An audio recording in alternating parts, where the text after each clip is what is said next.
Kia ora koutou, and welcome to another episode of Full Credit. My name is Alice Soper, and with me is Les Elder. Les, what the hell is going on with your eye? What? What are you talking about? No idea. Okay, guys. Look, actually, on this angle right now, with me staring into the corner, I'm not even looking at you, Alice. I look normal. But, guys, my eye is giving Vampire Diaries. Oh. Look at that. I really can't. I don't know what's going on. I literally woke up, like I was saying to Alice before, I had spent the morning just like doing mum things that I didn't even look in the mirror. And it wasn't till kind of mid-morning that I was like, whoa, what's happening with my eye? So I just woke up like this. And it ain't cool. Yeah, so just, mind me if I go on the angle or if I just come up with some impromptu. I mean, for everyone listening, this isn't an issue, but those with the visuals, yes, sorry about that, guys. For those on YouTube, sorry about it. For those that are listening, basically Les has burst a blood vessel, it looks like, in the lower part of her eye, so it's all bloodshot. It's quite intense, and you're also revealing how much of a sook I am. I'm actually so squeamish, which... Given that we chose to play a sport where people bleed on you quite often, it was quite, it wasn't very conducive with me as a player. I remember once famously, someone in my team got injured and I was on the bench, and because I was the strong one, like the front row, they were like, can you go help her off? But I was so scared that she'd done a compound fracture. I was too scared to go and help. And I was like, she's got to come closer. She got closer and I saw she was okay, so I went and carried her off. This came back to bite me in the ass, though, because then later in the season, I got tackled, had a really bad cut on my leg. Someone asked her to come help me, and she said, nah. She didn't help me. She could wait. So I still remember, actually, when I broke my leg in an FPC match, and the girls, I was on the ground injured and I was in pain, and the girls started walking over. I remember Nat Delamere walking towards me. They were all walking towards me to come and help me, and then I just seen them all go and I was like, whoa, what's wrong? What's wrong? And I looked down and I was lying like this, and my leg was just out there, out to the side. Yeah, so I didn't cry though. Of course not. You're tough. For the most part, all of my injuries were internal, so I couldn't see the blood, so I was okay. It was just that one time that Sunita Lavave split my knee open that I fully lost it at a training. We're supposed to play counties Manukau in the semi that weekend. I was really sad because I always loved playing counties. But that isn't relevant to the Pacific Four. Anyway... We had the final round of Pacific Four, and look, maybe the reason why we're spending so much time reliving our glory days is because, I'm going to be honest with you, Les, after the excitement of last week, this week, a bit of a fizzer for me. It was, I hate to say it, but it was boring. The game was boring. It was so stop-start. I didn't actually realise how wet it was until I think later in the game when they zoomed right in, you can see the rain just pissing down on everybody.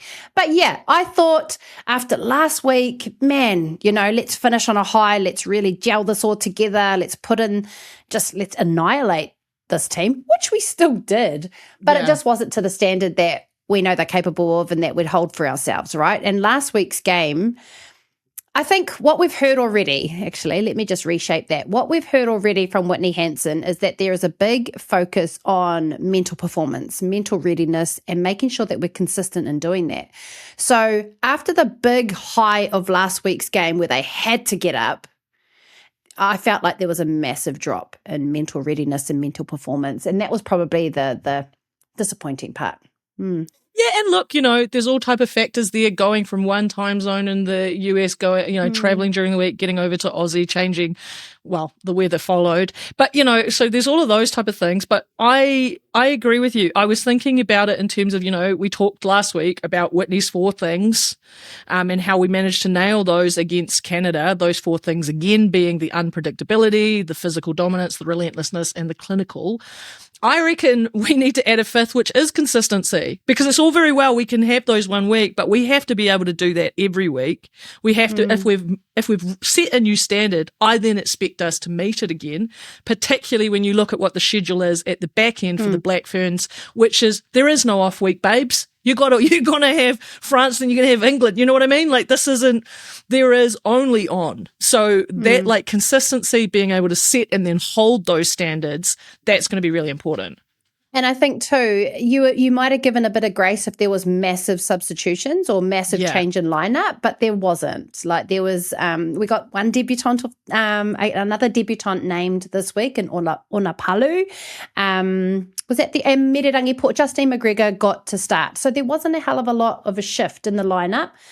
So yeah, I agree with you. Add a fifth one there because I've actually already talked about that consistency, doing the good things or doing the things that they were already doing well more often.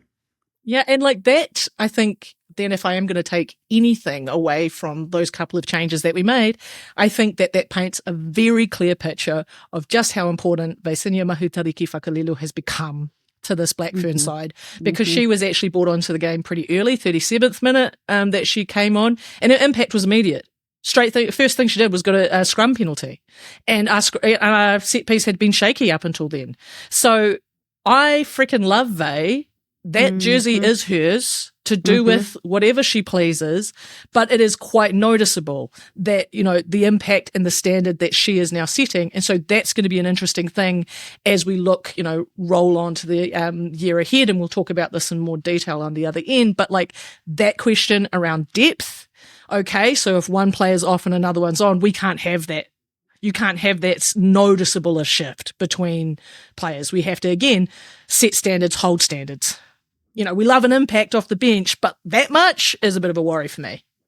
Yeah, 100%. Like the damage she did, what was it? She was on for 43 minutes. She came in around the 37th minute, scored a try. She made some great runs. She was so effective in her scrum. Oh my gosh, how good did that scrum improve when she came on?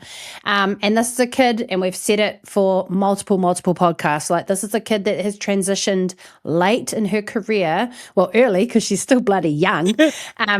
But you know what I mean? She's transitioned to front row. It's only her second season with the Black Ferns, her second season heading into Super Rugby Aupiki. And you're 100% right. She is the standard of what a prop should and can be. So absolutely love watching her. I think Chelsea Semple said a couple of weeks ago, I'm calling it Player of the Year. But we know it doesn't often go to props. We wish it bloody would. But hey, that'll just kickstart another conversation that Alice, you know, might not stop talking about.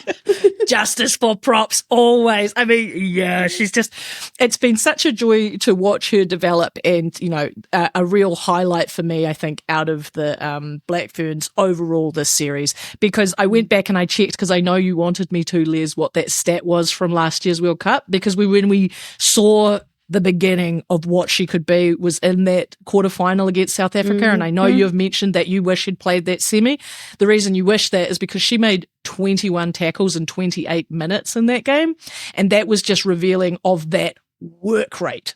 Like, she has a Herculean work rate, and that is now, like, it has raised the bar from what we're expecting. So when you've got Onupalu, and when you've got Maddie Robertson, and when you've got even Tanya Kolonavale, when you've got other props that are going to be trying to compete to get minutes in that team, that's her standard. You're going to have to lift it to meet her there. And when I see it played like that, I love it, because props can be that amazing.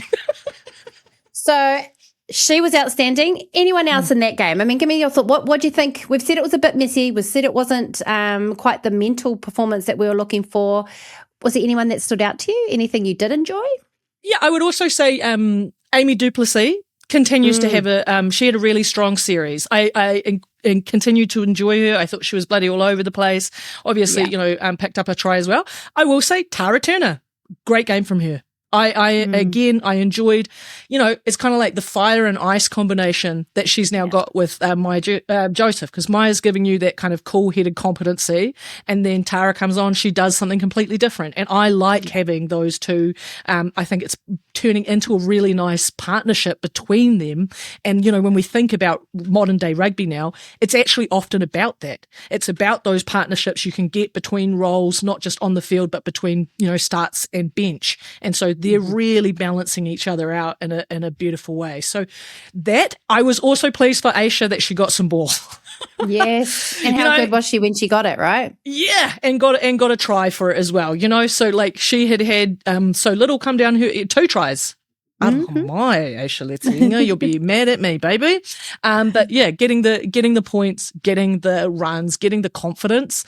And to that token, actually, Justine McGregor grew in her confidence as that game went on. And so starting to see her, I mean, I think she maybe overplayed her hand a little bit at the end there, but like the game had kind of disintegrated into that. But like seeing her really take the line on a couple of times, yeah, good on you. That's what we want an outside back to do. What about you? Is there anybody else? Yeah. Mama Vaipulu. Of course. Mama Vaipulu came off the bench and in I think she maybe got about 30 minutes. She made the same sort of stats as Maya Roos. So she substituted Maya Roos and she played the remainder of the game with Laura Bayfield, which was a different change We'd that we've hoped not for seen. that. Yes. And I just love the impact that she brings off the bench. The bad thing about that, right, or I'm not sure bad is the word, but the thing about that is that Mama may just be cementing herself as an impact bench player. I'm not too sure, I mean, and nowadays, you've said it multiple times on the podcast, is it's not about 1 to 15, it's definitely 1 to 23, right? And so everyone has a role. Mama is 100% nailing her role off the bench. I thought a lot of our bench players brought impact into what was a bit of a messy game. Atlanta Lolo here with ball in hand was great, and it was so good to see her back at playing. But one thing that did sort of slip this game was our lineouts. It had been operating at quite a high percentage, and I think this might have been the first time that we hit around the 70-something mark. So, yeah, there was a little bit of a slip there. I mean, look, you've set me up beautifully, if I can, to segue into the other game, because my key thing that I'd kind of written down to myself out of USA Canada was about that. Like that, it seems now USA, their start and their starting lineup are a lot better than they have been. We were talking about this last week around that spine and everything. But to that note, I think now for them, it's going to be about establishing that 23 because there is a drop. We've seen it across games, like that back end, it does drop off for them. And so I don't know if they're keeping that consistency at the interchange. Having said that, I quite enjoyed the replacement hooker. Like Catherine Treader is so small as a hooker that I don't know if she's as effective sometimes in her carry in the loose. Yeah. She can be good on the edge, but like in that tight, grinded up rugby, she can sometimes get a little lost. Whereas I saw some good carries from their replacement, and I can't recall their name off the top of my head, but it was enough for me to make a note that I was like, yeah, look, this is, you want to have another ball carrier in your front row, and she's bringing that for me. Yeah, funny you say that because across the board, across both games, I didn't think any particular hooker really stood out loud and clear. Catherine Treader, though, is so consistent with her lineout, so she operates at a very high percentage rate. And maybe that's the thing that kind of cements her in that 2 jersey. But I found that the exact same. I was like, she's just not dynamic enough, explosive enough in the small contacts, in the close quarter stuff. So, yeah, that's probably a area of the game that could grow for her. But yep, you're right. I feel like the US women are really effective for 40 to 45 minutes, and then it kind of just goes, and that's what happened in this game, right? Like they held, it was tit for tat. That first 40 minutes was outstanding. It was really good rugby from both teams. That game was probably the more enjoyable of the two this weekend. I loved some of the phases, and we've said this about the US, they do really well to keep the momentum and ball and play. But then it's that one little error. And when you're playing against a team like Canada, whose set piece is so clinical, but also whose counter-attack is so threatening, man, you just can't make those kind of errors. And I think around the 50th minute mark where they scored that try, I think the wingers scored that one, but it was a great counter-attack. I think Georgie Perez-Redding turned it over, and then Canada just went to work. Their counter-attack was outstanding. They went one edge, and then I think it was a skip pass out to the winger who was pretty much unmarked, and she went down. That was beautiful rugby. Yeah. And this is again, the real momentum shift for them when Hope picked up her card, wind out of sails at that point, right? Like, and that's when I guess I'm talking about too, in terms of like that there are key players who make that difference at the moment. So it is noticeable if ever they're absent. Of course, it's always harder playing with one player in the bin. But having said that, New Zealand scored most of their tries when they did that against the USA. They needed to have someone off in order to lock in. So like those type of things. I also would wonder, and I was wondering about this with you, Les, before we hit record, which is like, I wonder about Hope Rogers playing loose head and whether she would ever play tight head for the US. And I only say that because she was getting pinged on the weekend, but it was part in the ways that she was kind of being separated from the rest of her pack. Like, it's easier to pick her off as a loose head. Whereas I think if she got to just be an anchor and lock in at tight, like, I don't know. I just think she might be able to hold things together. She does, like, that powerful frame. She has the build for it. So I don't know why they don't give it a go. And like the whole idea that you're like exclusively loose or tight, like, I don't know if that's true. I played across the front row when I played, and I know a number of people can play both. Like at the grassroots, you play whatever you're told, you know what I mean? Like, what's the difference? Obviously, then it becomes more technical as you go further along. But I just think some of the scrum woes that I saw, I just wondered if you had her at tight, would that help things out? That was a question from me. Well, there you go. Let's put that out there. Hope Rogers. Do we see her at tight head at the next World Cup? Start integrating that now. My last thing to say is I thought Sophie de Goody and Alex Tessier, they both needed good games and they were better this week. We both remark, noticeable by their absence in comms or just off game last week, but the way that they managed to kind of rally and, reset coming into this one, good from them. They needed it.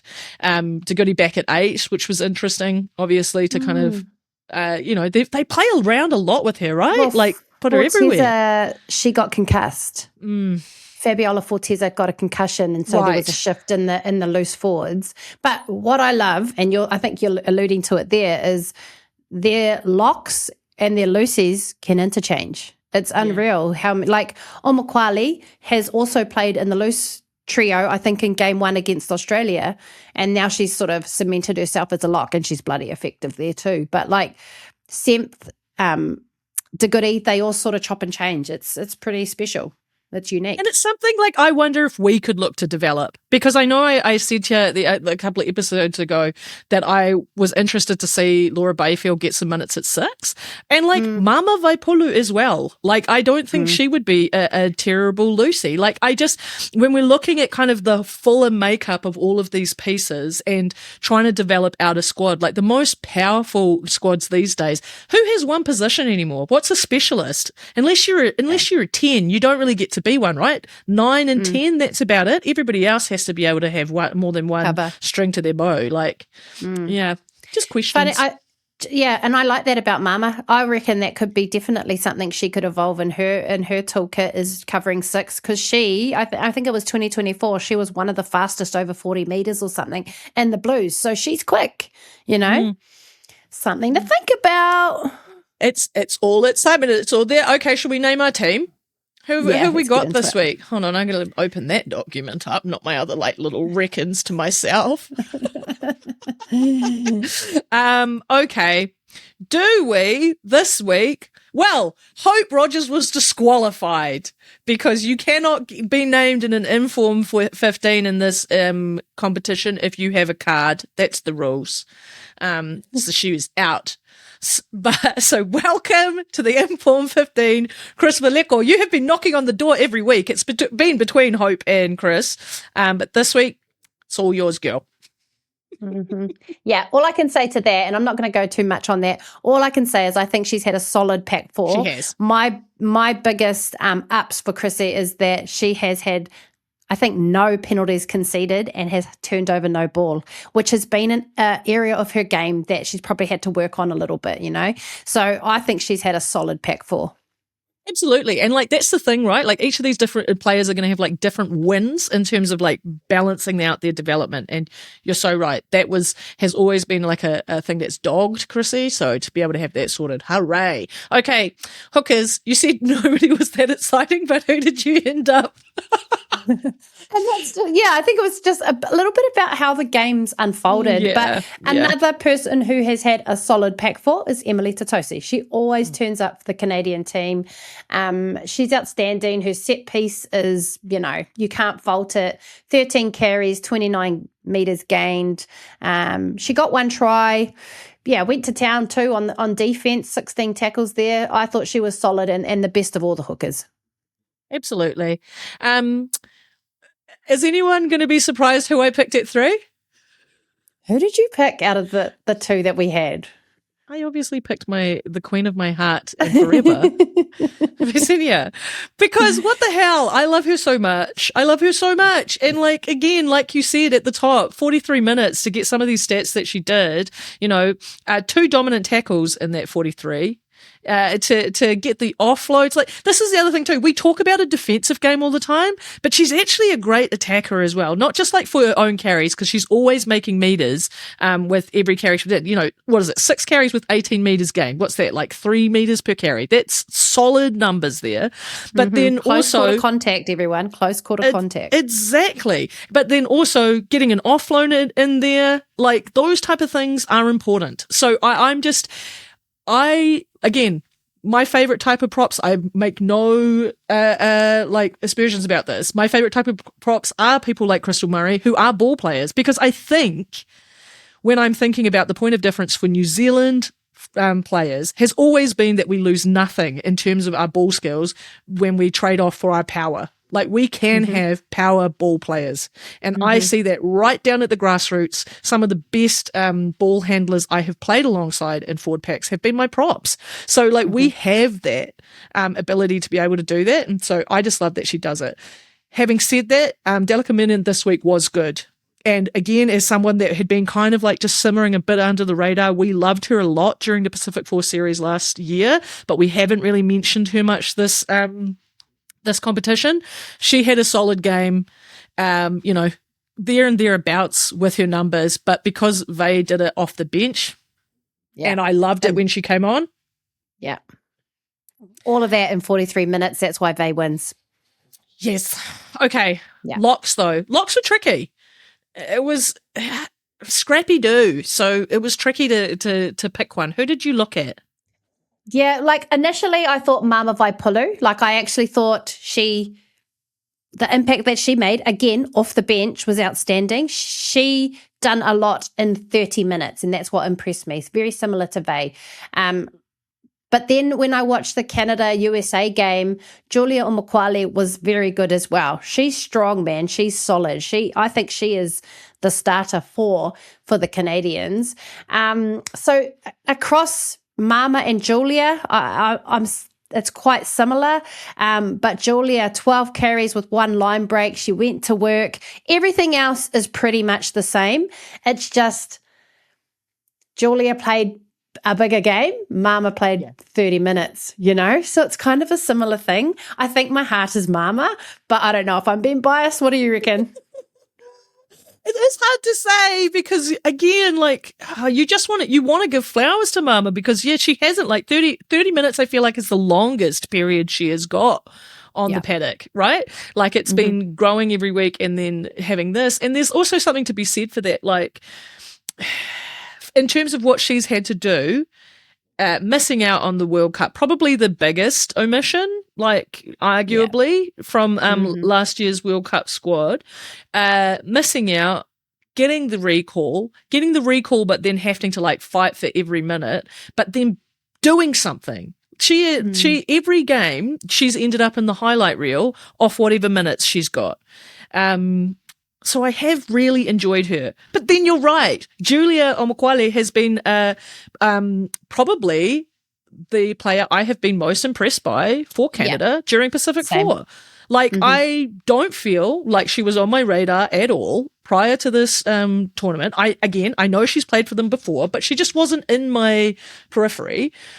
She's been fantastic. So it's like, who do you even reward? I think maybe we have to open both of our eyes and say it's Julia. But yeah, I think so too. But knowing that was difficult for us. Yeah. So full credit, Mama. We love you. We love you. Yeah. You're like on the bench for us as the lock. No, you don't want that. You want to start. Anyway. Yeah. Our other lock, was it any easier? Yeah, no, and to be honest, I've probably gone with the Canadian partner to Julia, and that's Laetitia Royer. I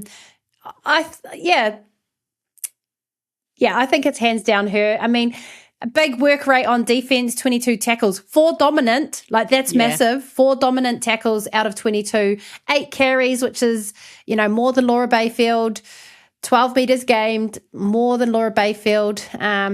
So in comparison to Laura Bayfield, which was who I sort of looked at, Laetitia Royer was pretty solid too. And she's another one. Like Fabiola Forteza, like Semp. They kind of just get in, do their work. They don't get a lot of praise, but heck, they get some work done. Yeah. I'm a big fan. So, yes. Also, shout out to our captain, Laura Bayfield. I did enjoy all of that. I did think as soon as they had the Anzac Test, I was thinking, I bet they're glad that Laura's in the team at the moment.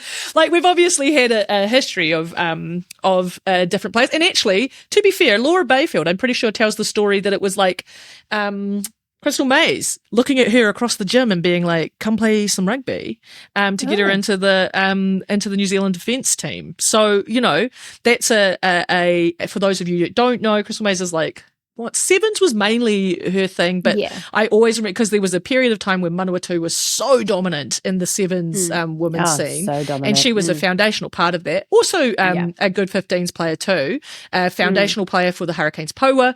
But yes, that connection there in terms of military, there has been a number of New Zealand players that have fought in the Defence Force and then also played in our team. But yes, I did think it's great that we have someone in active service to lead into all of the, the theming of it all. Yeah, 100%. Also, we'll have to also say while I'm here, very much enjoyed the behind-the-scenes footage that showed the Black Ferns practicing a line-out in a car park. And my question to you is, are you truly a representative team's forward if you haven't had to practice a line-out in a car park at least once? Have you done that, Liz? Oh, 100%. We did it heaps. We did it so much. Like, we did it at the Rugby World Cup, like in 2017. And that's just part of it. Don't ever get too cool for the car parks, guys. No, but just be careful. It really does teach you to bring your jumpers back down to earth carefully because you will get a lot of gravel, rash otherwise. I just always remember it very funny, playing the whole car, game on. Some things like never change. No matter how flash you get, you're still in a car park because you can't play inside. The ceilings are too low. Anyway, number 6. Who did you like this week? Oh, this one was a hard one. So I compared all the sixes. I went ham on the stats for these guys. I just really love the effort and leadership that we see from Siakapesi Palu, the captain of the Australian women's team who plays at Blindside. Was she at Blindside? Or was she actually at number 8? I just love the effort that you get from her. She's so positive about her team. She really, really wants them to do so well. I did compare her to Liana, but then I watched the Canada-USA game and I was like, these two actually stood out, Han Humphries and Pam Buisa. In the first half, I was like, oh, Han Humphries is outstanding. She is the form 6. Like, I made it up in my mind that she was the form 6 based on that 40 minutes. But then in the second half, it kind of swung and Pam Buisa had a bit more to say about how she was going to finish the game. So comparing the two, here's some of the stats. We got Han Humphries got 4 lineouts won. So she is one of the main jumpers for the USA women.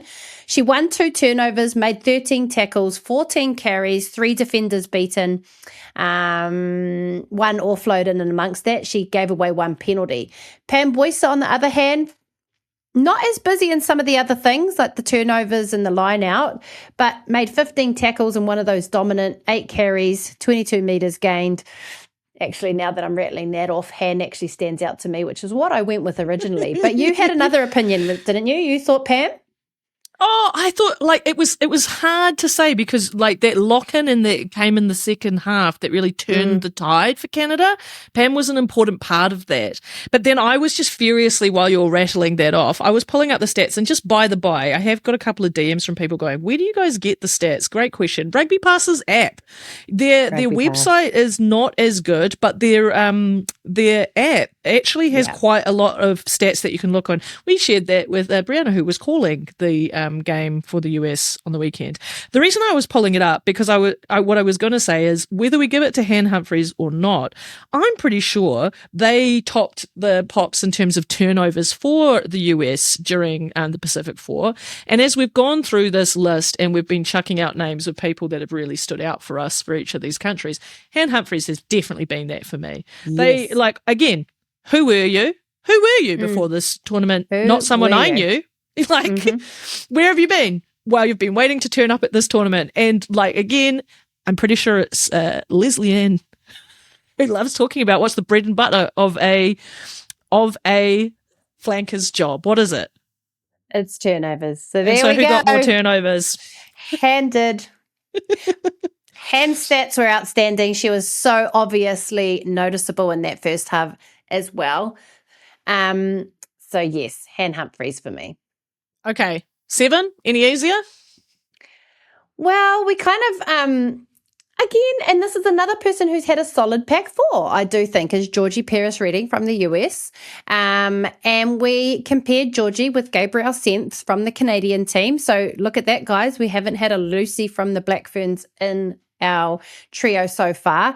But Georgie Paris-Redding, I thought she's had 2 solid weeks. And she wasn't too bad against us as well in week 1. Last week, just because of that dominance from our captain, Kennedy Tukuafu, did she get pipped in the Form 15, but she had some great stats.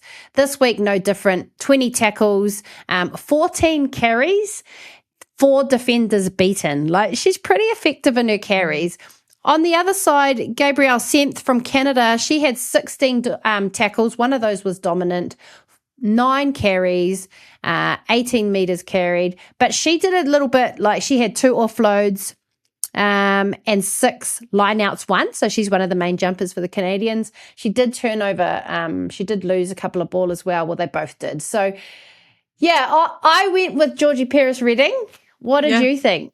I think you're right. And I think that that's again going to go down to the She sparked things up quite a lot during this game. You know, the go forward often came off her, and that's just like running with that like intent.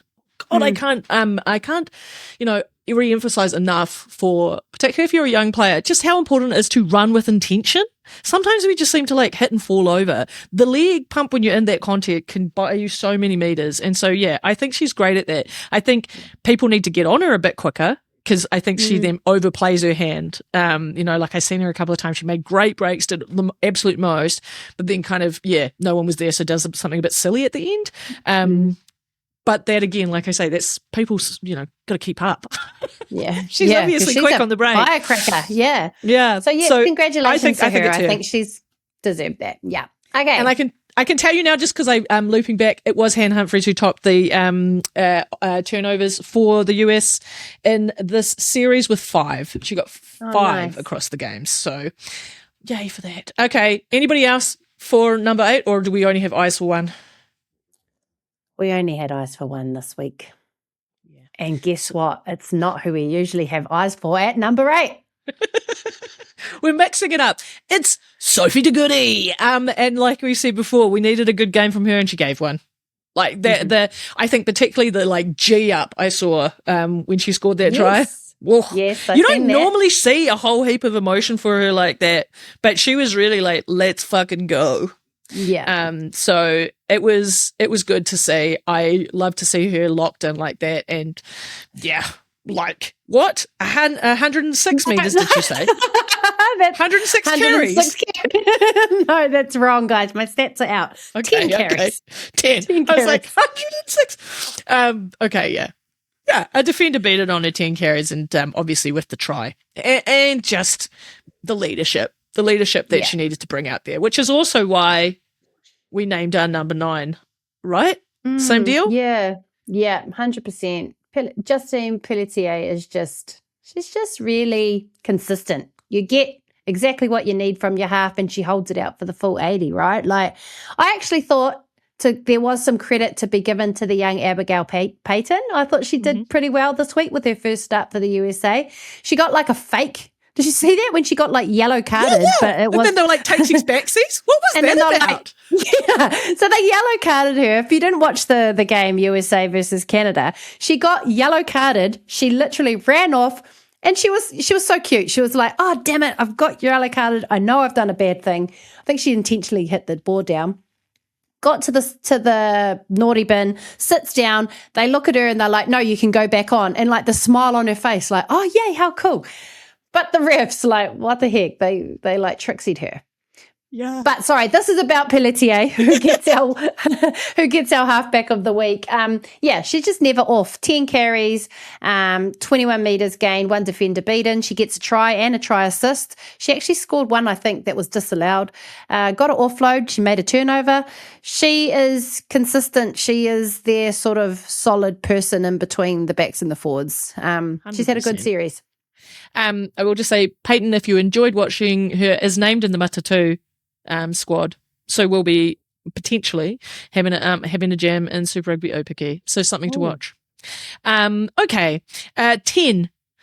Did anyone manage to knock Ruahei Dumont from her spot? No, I don't think so. Yeah. I am liking what I'm seeing from the young 10 from the US, but ultimately probably just not enough as a team to really showcase, I think, she needs some good go forward, and I think she still lacks from having a good second five, if I'm being honest, like a solid through the middle. But Lou was solid once again and has been for this whole series. So yeah, I went with Ruahei. Fair enough. And number 11, it is always going to be my baby, Aisha Leti-Inga. We love to see it. We love to see her get ball in hand. We love to see what she does best, her huge calves. I'm a big fan of them, pumping and taking her everywhere. 110 metres gained, 3 defenders beaten, 3 line breaks. Like, she just does the absolute most when she locks in, and I enjoy it. So she was fantastic. Yay. Yeah. Yay, Aisha. Love to see her in there. 12. Had a look at Brunt and Tessier, right? Like, again, you look down their numbers and it's similar. It's more similar. Brunt. They both had a try assist. Tessier made more tackles. Brunt did have the line break and beat 3 defenders.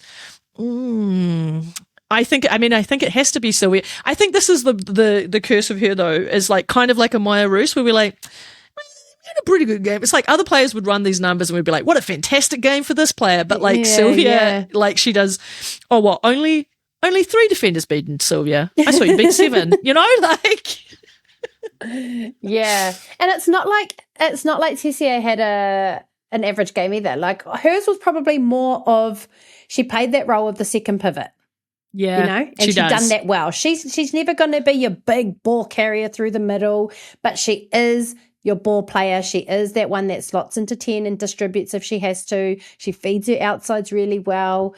So they play a very different game, and both actually played not too bad this week. They did. Yeah. So I think still give it to Sylvia this week, because I don't think that Tessier's back at her full form yet. No. I think she's on the trajectory, which was important, but it's not yet the standard that I would expect from her. Meanwhile, the standard has been set at 13, though. Amy Duplessis has been fantastic this season. It has been so cool to see, because obviously such heartbreak at last year's World Cup. So to see her come in full hiss and just doing the absolute most, 2 line breaks, a dominant tackle, 1 defender beaten, a lot of metres gained, and that beautiful try and a try assist. Congratulations, Amy Duplessis. Other wing. Do you want Justine McGregor or do you want Asia Hogan-Rochester? I went with Justine. I thought, I know you said she probably overplayed her hand a little bit there. And you kind of expect that of a youngster, right? What is she, 18, 19? Justine McGregor, she got 1 try, so did Asia. 4 tackles. Asia actually made more. 9 carries with 2 line breaks. Asia had 6 carries with 2 line breaks, but Justine beat 6 defenders compared to Asia's 3. Meters gained, Justine pipped Asia. She had 99, and they both, they were pretty much hand in hand. Justine's stats a little bit better. What I liked from Justine is the indecision in her attack. Like, she catches the ball at the back and she just runs straight. Like the confidence to just return that play straight up the guts. I do like that about her. And I think, give this girl more game time. Good to see she's playing in Aupiki because she is still learning 15s. She's spent a lot of time in the 7s environment, so now we're getting her to learn 15. So, yeah, give her more game time. I thought she did well. Yeah, and I think you're right. A lot of those, the thing to note with those line breaks, with those defenders, that was stuff she created. Because, like you say, a lot of it was on the counter for her. Like, she had the ball in hand and just backed herself. And yeah, you do enjoy seeing that. It's then more lethal if you're unpredictable like that and you're just going to have a honed. So I think, yes, she was good, and also she created that for herself. Went looking for work, which is what you want to see a winger do. At fullback, we had Renee Holmes and Claire Gallagher that we were having a look at between the two. Was there any that took it clearly for you? I think it was Claire. Yeah, I think Claire she's bloody good. Her positioning as a fullback, there's never many loose balls that go hanging around at the back there. Often she's catching that ball on the full. She had some good touches. She was involved in a lot of the attack as well. Was it 2 tries? Did she get 2 tries? I think so. Yeah, 2 tries. She made 5 conversions of all. I think Canada got 6 tries maybe across the weekend. Yeah, sorry, I could be wrong there. 13 carries with 2 line breaks and 2 defenders beaten, 83 meters. Like I thought Claire has actually had a really good pack 4. Solid. Absolutely. She has. And so a deserved 15 from us this week. And, like you say, another one of those players. Yeah. Pam Busa, Julia Omokwale, Claire Gallagher, have all been that really solid piece that have come together for Canada. So shout out to them. I think what I did want to note is, like, obviously teams now head off in different trajectories from here.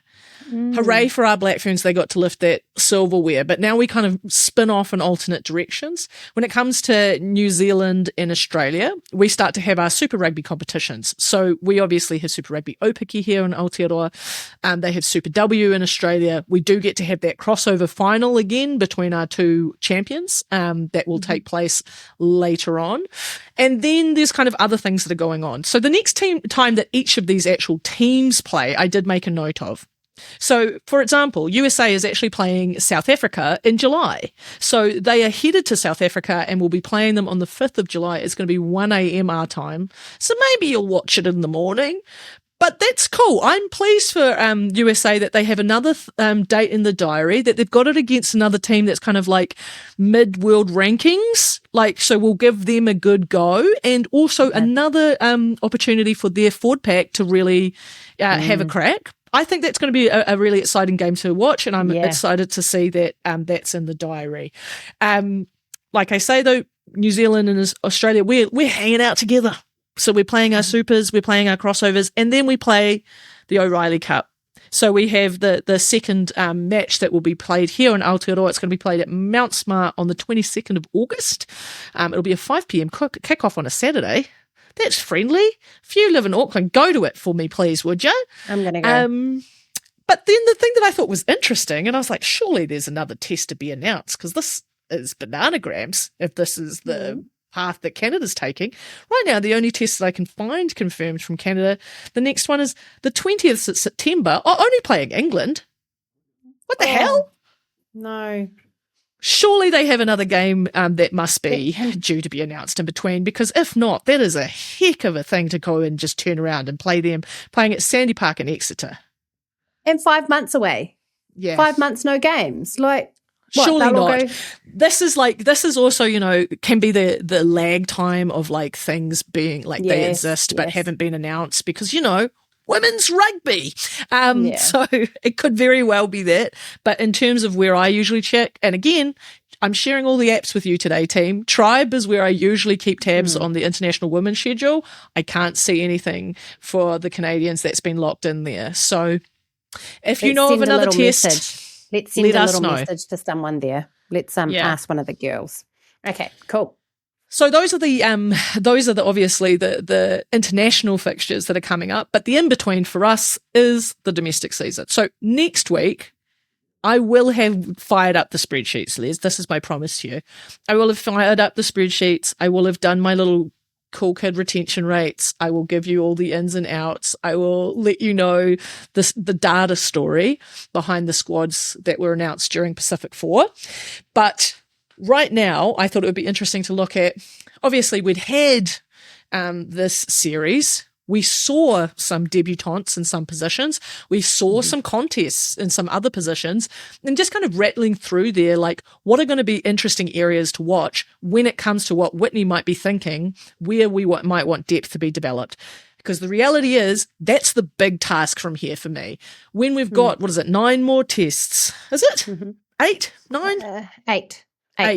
8 more tests that we're going to be playing this year. That's the most we've ever played. If you're going to play 8, you need to have a big roster. Because if anything happens, the attrition on the body, this is more games that we're playing. We need to have that depth ready to step in and ready to go. So that actually is where a lot of the question mark is for me. Because if I think about the team that we named against Canada and how we didn't really change it up too much, I think our starters, based off the 15s pool, are pretty much there. There will be a question in the back end of the year, if the 7s come in, who can they push out? That will be remain to be seen. But I think our starters are more or less there. I think a lot of the question mark for me is in that bench, is in that outside, is in that depth position. And I say that because starting in that front row, I think we have made apparent through watching this Pacific 4 series and those players we've talked about repetitively, that it is clearly Chris Valeko, Georgia Ponsonby, question about her eligibility, and Vaisinia Mahutariki Whakalelo, who would be our preferred starting, front row. Looking onto that bench, like who do you think you're going to end up putting in the props there? So what, you've got Tanya Kalonivali. If Awhina Tangen Waino, who is fit and healthy, please I hope the best for her. You've got her. I have a question. What happens to Amy Rule? That is a question I have. What happens to her? Is she coming back? Is she available for later in the year after PWR's done? Crystal Murray, right? Like, why is she not in Pack 4? I don't know. I thought it was outrageous. I thought it was, to be honest with you, I was mad about it and I still am. Because word on the street is Crystal has never looked more fit in her life. Like, word on the street is she looked like she could be playing number 8 again. Like, and remember, Crystal Murray back in the day actually was a midfielder for the Kiwi Ferns. So she's been like a 12-13 before. Apparently she's looking sharp fit. So what the hell? I can't wait to see her play for my Hurricanes Poa. But that's definitely, like, if I'm thinking in terms of competition, making a play, because unfortunately for Tanya, the card was overturned, but it really did limit her minutes in order to make her statement. We actually haven't seen her confirmed for a Super Rugby Aupiki squad. I'm putting an asterisk on this because I know that Chiefs Manawa still have a number of players, like they have at least 3 contracts that they still have to, sign. Are there other announcements still to come? But Tanya isn't currently on any of those lists that were named. So where is she going to go in terms of making her claim? That's the question for her. Obviously, we've got Onopalu, who's moved to the Hurricanes as well, and Santo Taumata, who has moved down to Matatu. And I'm really excited to see what she can do because she's been out with injury for so long, and I just want to see her. I think she's still got a lot to give a black jersey, potentially. So I want to see her have that crack. So got a lot to give. And to be honest, I think I'm going to actually reach out to Santo. I'm going to reach out to her. It's been a little while. What's happening with her? No one knows. Like we haven't seen her play much rugby. I know she did her ACL after the Rugby World Cup 2022, where she was a bolter in that World Cup and she was outstanding. I know her personally, played rugby with her, seen her come through the age grades at Bay of Plenty. Lovely girl, beautiful kid, ambitious. She is so good in the contact. She is, very quite similar to like Vay, just big in that contact, big, powerful, strong, technically sound in her scrums. But yeah, I might just reach out to her and see how she's tracking. I have heard good things. So because one of the people I wrote up a story a little while ago, I did an interview with Paris Lokotui, who has been signed for Matatu. And Paris actually mentioned when we were having the longer conversation that there is like a Kiwi alliance that's going on down there, because they've been in hub training for a while. And so the people that she's been really getting along with, that apparently like they're very quiet most of the time, but make a lot of noise when they make each other laugh. That's Santo Taumata. But also she said Wikitoria Rogers, which I thought was an interesting one, from Northland Cody, popped up down at Matatu. Now, this was a kid we'd heard about. She's Muzz's cousin, because of course everyone up north. But, it has got good potential as well. And exciting signing for Matatu. I can't wait to see what she does there. Yes, she's outstanding. And she's only like 21 or something. Very she's young. That's a name that I seen in the signings as well. And I was so glad to see her with an Aupiki team, because it was just a matter of time. And I just didn't want to see another talented girl who's in a more remote area fall through the cracks. So I'm so stoked about that signing. So it's going to be interesting. And I think this is the thing. Those 1 in 3 jerseys potentially locked up, but the 16, 17, 18 jerseys at play. And so this is where, when it comes to the Super Rugby Aupiki, locking in, paying attention, who's getting those minutes, who's getting those stats, who's reaching that standard that Vaisinia has set for us in terms of what we expect a prop to do, who's setting those standards that we expect Chris, in terms of those ball carriers, those punch, but also your set piece. You can't just be ball carriers anymore. Sick of that. We did that for a couple of years where all we were picking people on was how good you could carry the ball. Piss off. You've also got to be able to pass and scrum. So let's see all of that come together. I want to see them have a hiss. The locks. The locks are going to be interesting, because I was sitting here today and I was thinking, I think that trio has got that stitched up. The combination of Maya, of Laura Bayfield, and of Mama. But then I was like, Chelsea Bremner, she got taken out with an injury before the series started. If she had been in the mix, she's a grinder from way back, so she also offers you a different style of play and can get right into the physicality too. What's going to happen there? And I've got another question. And this is, the PWR. What happens to Alana Bremner? Is she done? Is she gone? Is she coming back? She has a deep and well-known relationship with Whitney Hansen. Are they having talks? So from what I understand, from talking to them when they were at the World Cup last year, Alana, now Bowman, formerly Bremner, and no, that's fine, just threading that needle for people, and Amy Rule, both of them had signed, and actually Georgia Ponsonby, had all signed one-way tickets. So they had all signed on to PWR knowing that would rule them out of contention for Black Ferns. And that was a choice they were happy to make. And speaking to Amy and speaking to Alana, they were happy to make that at this point, A, in the cycle, and B, in their own careers. And just lifestyle choice stuff, right? To get to have a different experience in the rest of the world. So I do not think we will see Amy or Alana come back. I think Georgia poses a very interesting question for New Zealand rugby to answer around what is going to go on with your eligibility. We all know very firmly what the rules are for men's rugby, but will they translate for the women's game? That is something that will remain to be seen, because Georgia also currently not on anybody's books for Super Rugby Aupiki.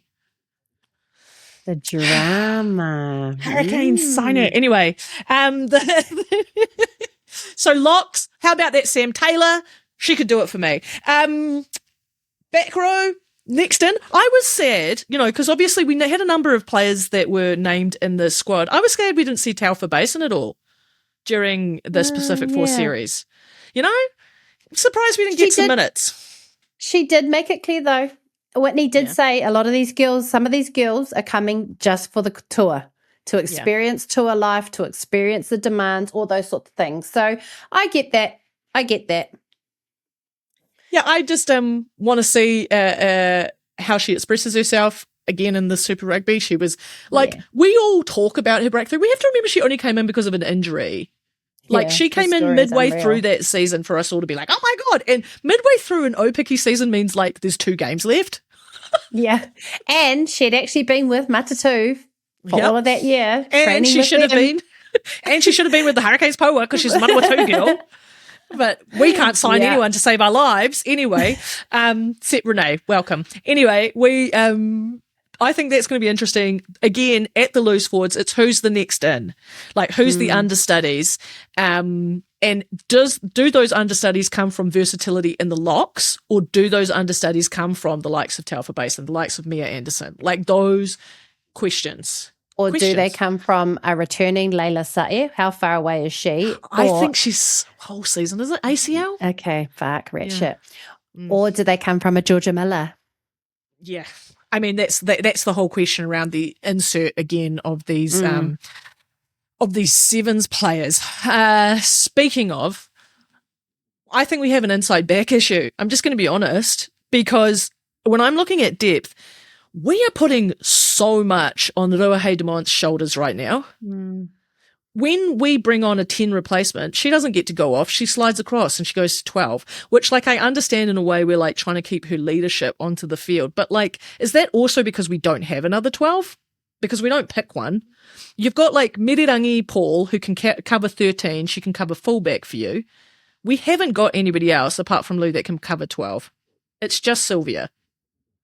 And it's just Sylvia, because who is the next 12 below her? Like, we've had Holly Ray Metiranata, who was named in the wider squad, but I actually haven't seen her play enough rugby yet. And I think the gap between her and Sylvia still is there, I would imagine. I think she's got a big way that she can grow. It'll be great to see how she goes. But she's with the Blues. So is she going to get any game time, or is she going to be playing 13 outside Sylvia's 12? And we need another 12, please. Yes. I'm like racking my brain trying to think who are the 12s out there, you know. Grace Brooker. Grace Brooker. We both said it at the same time. She's actually signed with Matatu this year. So and she's the come captain. away from, and is the captain, and she's chose not to go and play her professional AFL. Yeah. And that was, you know, there was a lot of things at play at that for Grace, and some of that was, you know, family as well, and wanting to be close and all of those pieces. But this does potentially set up the stage for Grace Brooker's return, because I do think we are light at 12, and I still don't know about 10. Like, Hannah King, she's developing, but she's at a level at the moment, and I think there is an opportunity for fullbacks to overtake her. And the reason why I say fullbacks is because the interesting signings in the Aupiki as well is that Renee Holmes and Kaya Nepia, both fullbacks in last year's Super Rugby Aupiki, known to us as that, have both been signed as inside backs for their respective franchises. So the Hurricanes Poa have named Renee Holmes as an inside back as a first 5, and same have the Chiefs Manawa put Karis Dellinger and Kaya Nepia alongside each other. I think that is going to be really interesting. I think both of them have a potential to leapfrog Hannah King into 10 if they do well. Yeah, I think you're right there. I think that's not a bad play, especially with the young Kaya Nepia. I probably do see her more as a 10, and I've seen her play FPC, and I think it was an FPC semi-final, and she was outstanding as a 10. The next week, she kind of crapped the bed in the final as the 10, but again, she's a baby. She was so young, you know. She'll learn from that. She'll grow from that. She got slotted in at fullback for Matatu, had a great year. Definitely, you know, her name became known, but I don't think she has the out and out pace for fullback that you need from a fullback. I don't think she has that sort of dynamic, explosive running style that we need from our fullbacks, or that we like from our fullbacks. So I like that she's being groomed as a 10, and we need that. But in saying that, and I know I'm going to jump a bit here, what does that mean for fullback? No, exactly. That's a question probably. Like, I think these are related, right? Like, so I think I agree with you, Kaya. Like, defensively too. So she's obviously great at all that. Try saving tackle in that FPC final, which was the difference between them and Canterbury, Waikato and Canterbury. So I'm excited by her. I think it was you that told me that she reminds you of a young Renee Holmes. Did I? Yeah. You told me that once. You said the way that she runs at times that can remind you of she it. does. Yep. Yeah. She does. I can't remember half the things I say, but yeah. That's what I'm here for. But yeah, I'm excited to see her. She was in the wider training squad for the Black Ferns earlier this year. There was a niggly injury that kept her out of potential selection for this Pac 4 series. I'm excited to see. I think she's going to be very important for the Chiefs Manawa, looking at all the changes that have gone around there. She's come home because obviously Waikato girl. So it's going to be, I think she's going to play a really important part, and I'm looking forward to seeing it. Those halfbacks, are they sold for you? Do you think it's Tara and Maya now? I think it is for now, although we've still got Iritana Hohaya, which we know is signed with the Paua. And who knows what the rest of the year might look like for her and whether she becomes available this year or next. I'm going to ask a question. What happened to Kalia Awa? Where is she? She's gone to Japan. Oh. Yeah, she's signed a contract to go play in Japan. And I don't know, like this... The Kalia Awa story is the one that I'm always made quite uncomfortable with, which is like the way in which we rocket some of this young talent all the way up into contracts, and then we go, oh, you're not entirely ready at 13 years old? Well, I guess we'll never look at you again. And I'm like, what is that? Yeah, I can't stand that shit.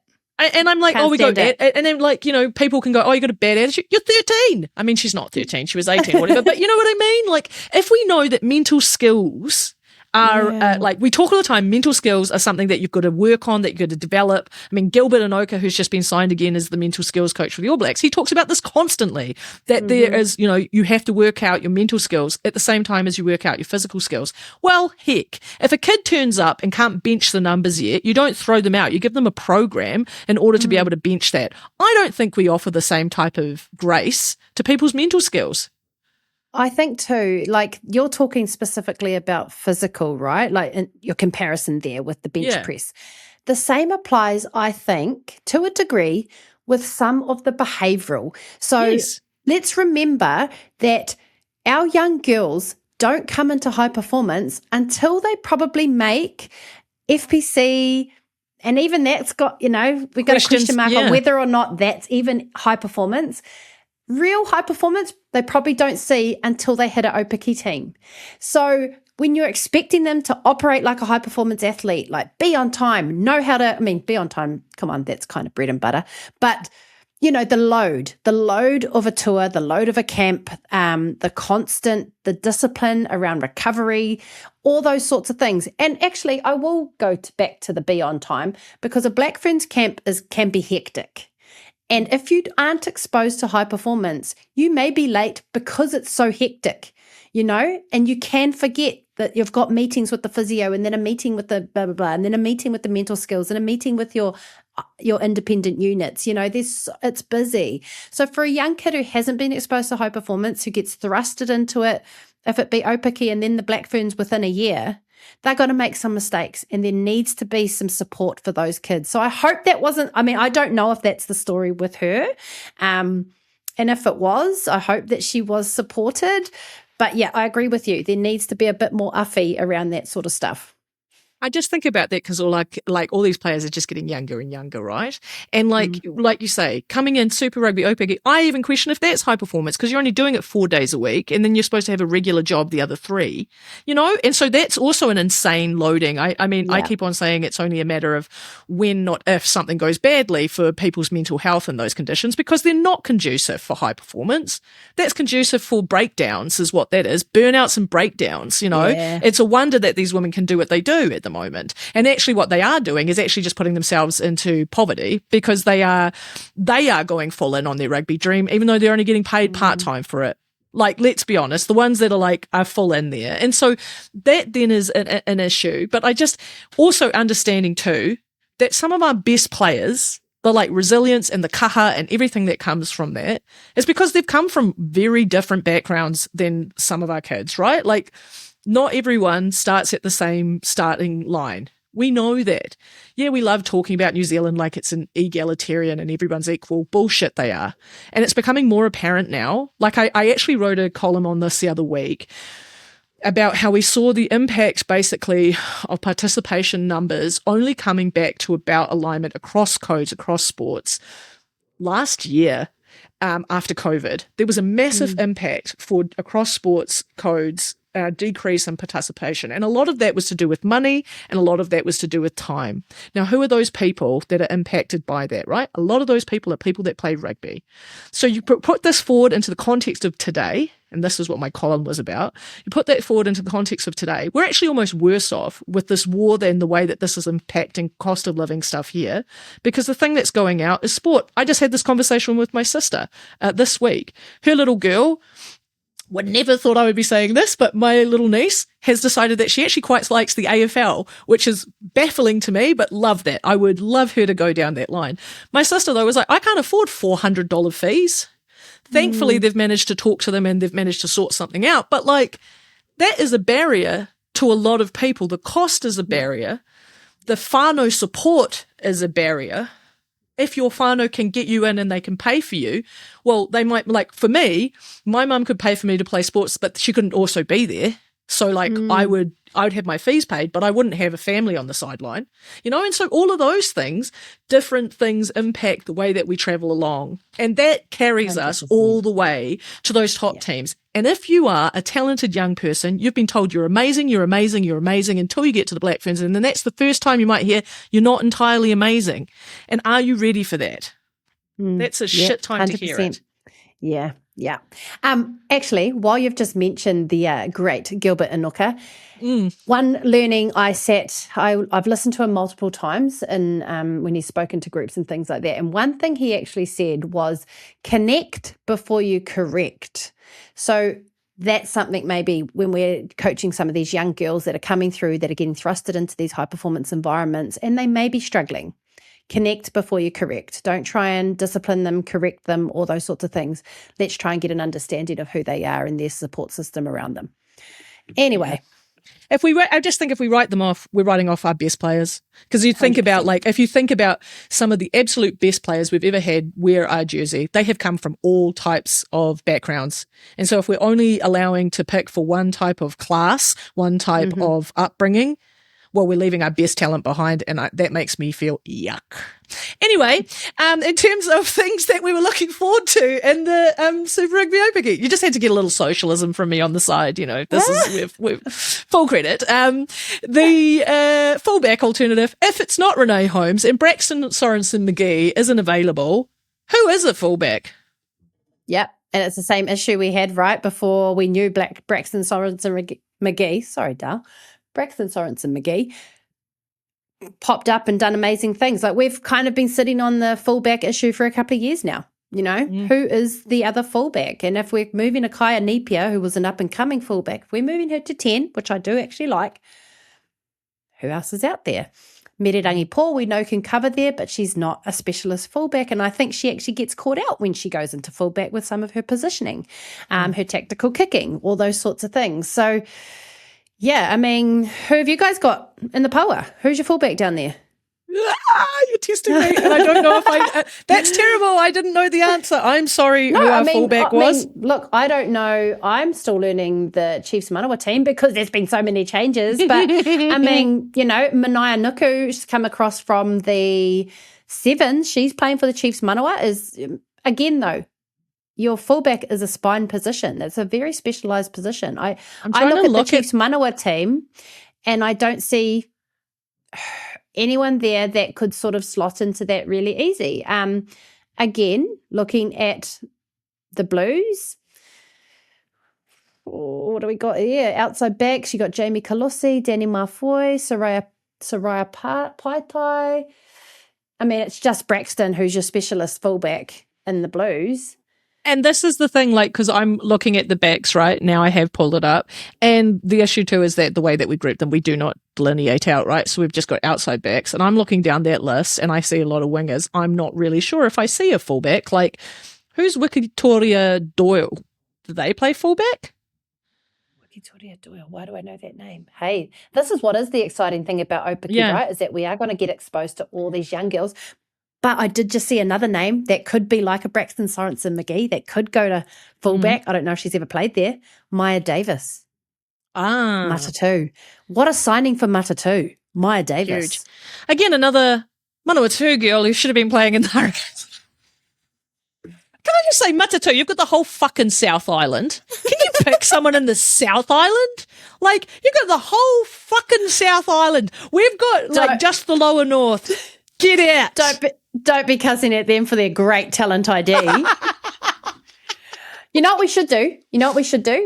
Actually, I'm going to play with these teams and I'm going to pick a power team with all the Manawatu girls that are just to rub salt in the wound. You're going to pick all the players that come from the catchment and be like, Alice, this is how good your team could be. Yeah, don't worry, I haven't got over Kaipo Olsen-Baker leaving me. I still haven't got over it. Liana Mikieli-Tu'u, for goodness sake. Imagine how good our back row could be. Oh, yeah, with Leila Taufa Basin, Liana Mikieli-Tu'u, Kaipo Olsen-Baker, Eleanor Plum-King.